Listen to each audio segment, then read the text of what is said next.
What's up, y'all? I'm going to tell you a little story. So, the other day, I'm sitting at home, I'm relaxing, I got my two little girls running around acting a fool, and I'm sitting there thinking about Jameis Winston, as one does on a beautiful afternoon with their kids. And my mind started spinning a little bit, right? I'm like, okay, here you have a man that is a Heisman Trophy winner, a national champion, a Rookie of the Year, a Pro Bowler, and an NFL passing leader. And he does this all in the first 5 years of his NFL career. And yet here we sit today asking ourselves, is this man even a legitimate starting quarterback? How in the world does that happen? And when you ask people about, well, okay, how did you arrive at this conclusion? They say something along the lines of, look, 5 years is a large enough sample size to know who he is and who he will be, and I've seen enough. And so it begs the question, is 5 years truly enough to know the potential of an NFL starting quarterback? So suddenly my brain starts spinning, right? And I'm thinking about all of this, and it dawns on me. Like a ray of sunshine from the heaven. The perfect foil for Jameis, per this conversation, is the exact man that he is replacing in New Orleans. Drew Brees. We all know the story, right?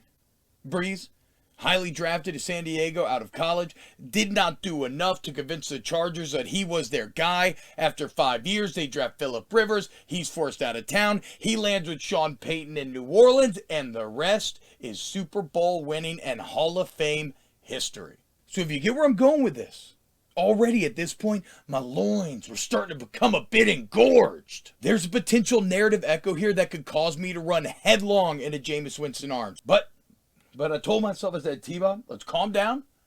Let's remain objective. Let's dive into the numbers and figure out what the truth may be. And so let's take a look at Drew Brees' first 5 years in the NFL versus Jameis Winston's first 5 years in the NFL. We'll start with Brees. And this is going to be a little numbers heavy for a little minute, but you'll see where we're going. In 5 years, Drew Brees had 59 starts. In those 59 starts, he completed about 62% of his roughly 1,800 pass attempts. He threw for 12,300 yards, had 80 touchdowns to 53 interceptions. His average passer rating in that time, now this is a bit inexact because I didn't do it just based on the stats, I took the passer rating from each year and averaged it out. His average passer rating over this time was 84.3. And so in order to compare, let's boil this down to a per game stat line. In his 59 starts, Brees completed 62% of his passes, 209 yards per game, 1.35 touchdowns per game, 0.89 interceptions per game. Overall, it was a 1.5 touchdown to interception ratio. Now let's look at Jameis Winston's first 5 years in the league.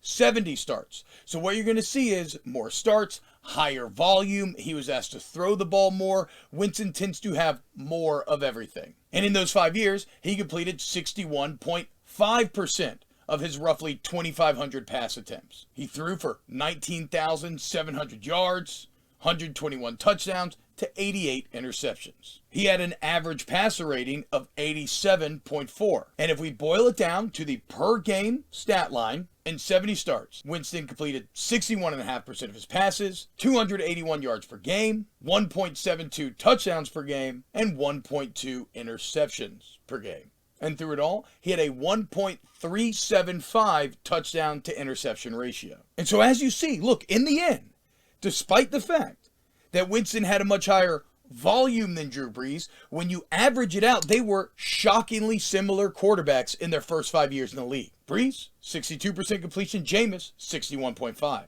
Brees, 1.5 TD to interception ratio. Jameis, 1.35. Brees, 84 passer rating. Jameis, 87 passer rating. But what about the record, T-Bob? And look, granted, yes, this is where the biggest difference lies. Jameis was 28-42 in those starts. Brees was 30-28. So Brees had a significantly better record. However, I would argue he was also in a much more stable situation, right? Winston had to start his entire rookie year. Drew Brees did not. Drew Brees had 2 coaches in those 5 years. Jameis Winston had 3. Oh, but T-Bob, Drew Brees never threw 30 picks in a season. And this is true. And I will not excuse it because that's also the year where you get the NFL passing leader title from. But just know that in this millennium, 2 other quarterbacks have come close to hitting that 30. In 2005, Brett Favre threw 29. In 2013, Eli Manning threw 27. Manning also threw another 25 picks in 2010. Both those guys, pretty damn good. Hall of Famers, right? I am not saying that Jameis Winston is going to be Drew Brees, okay? I am simply saying that you don't actually know who Jameis Winston will be. And if you think you do, then you're wrong. And we're just pointing out that there are many objective reasons to be very excited about Jameis Winston getting a second chance to be a franchise quarterback with the New Orleans Saints the same way that Drew Brees did back in 2006. After all, it's pretty damn clear that Jameis Winston's landing in a far better situation than Brees did in 06. When Brees arrived in New Orleans, we're talking about a perennial loser of a franchise with an unproven head coach and unproven young talent. Jameis Winston, on the other hand, arrives at a franchise that has been among the NFL's elite for nearly 2 decades, has a top 5 elite offensive line, a top 5 wide receiver in the league, a top 5 running back, a top 5 middle linebacker, a Hall of Fame defensive end, and a Hall of Fame head coach. And let's talk about Sean Payton, because he may be the biggest X factor in all of this. There's an argument to be made that he has been the best offensive mind in the NFL over the past 15 years,